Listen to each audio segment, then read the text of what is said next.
अस्सलाम वालेकुम दोस्तों, कैसे हैं आप सब? आई होप कि बहुत अच्छे होंगे।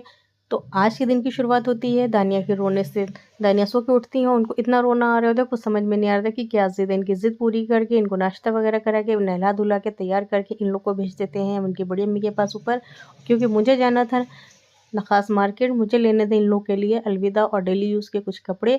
तो यहाँ पे मैं भी रेडी हो जाती हूँ और निकल जाती हूँ बाहर। और बिल्कुल भी मेरे माइंड में नहीं था कि आज संडे के मार्केट और कितना रश होगा। संडे तो मुझे याद था, पर ये इतना नहीं पता था इतना रश होगा। और मैं जाके ऐसा बुरी फंसी हूँ, ना मुझे कन्विंस मिला और ना मुझे जो-जो सामान चाहिए थे सब मेरे माइंड से निकल चुके थे। और जो कुछ चाहिए था मैं सब भूल गई।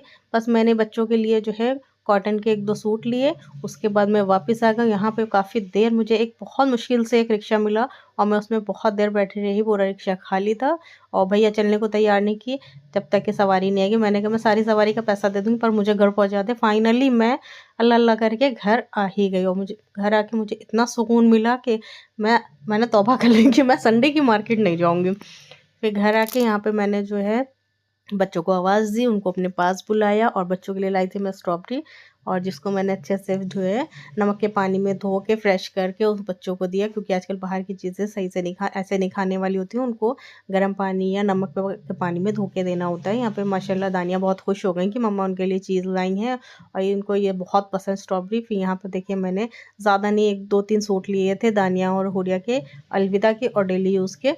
उसके आगे मेरी जाने की हिम्मत नहीं पड़ी, बहुत ज़्यादा रश था। पता ही नहीं लोग कैसे मार्केट कर लेते हैं। उसके बाद मैं आ गई किचन में, क्योंकि आज थी हमारे घर में इफ्तार पार्टी और मुझे बनाना था पालक और प्याज की पकौड़ियाँ। तो मैंने जल्दी-जल्दी इसकी जो है प्रिपरेशन करी और फटाफट मैं इसको बनाने लगी।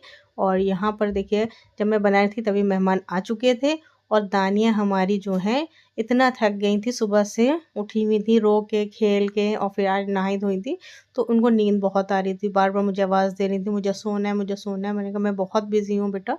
तो वो अपने आप पे ही अपने रूम में जाके सो गईं और माशाल्लाह उनको ज़्यादा परेशान नहीं करती। तो यहाँ पर मेरी पकौड़ियाँ वग़ैरह बन के हो गई थी रेडी और फिर मैं आई कमरे में, तो देखा माशाल्लाह ये जो है बहुत ही बेखबर सो रही थी। फिर मैंने इनको 1-2 आवाज़ें दी, बेटा उठ जाइए आपको तैयार करना है, मेहमान आ चुके हैं।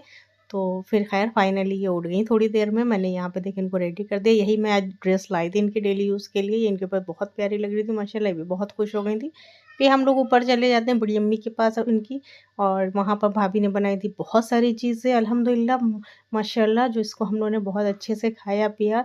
रोज़ा इफ्तार करने के बाद हम लोगों ने वहीं पे नमाज़ पढ़ी और बातें-वातें करके फिर हम लोग आ गए नीचे। लेकिन जो है खाने में भी थी बिरयानी, पर इतना टाइम नहीं था कि उसको बनाते, बातों में बैठे थे। तो मिलते हैं नेक्स्ट वीडियो में इंशाल्लाह ताला। अल्लाह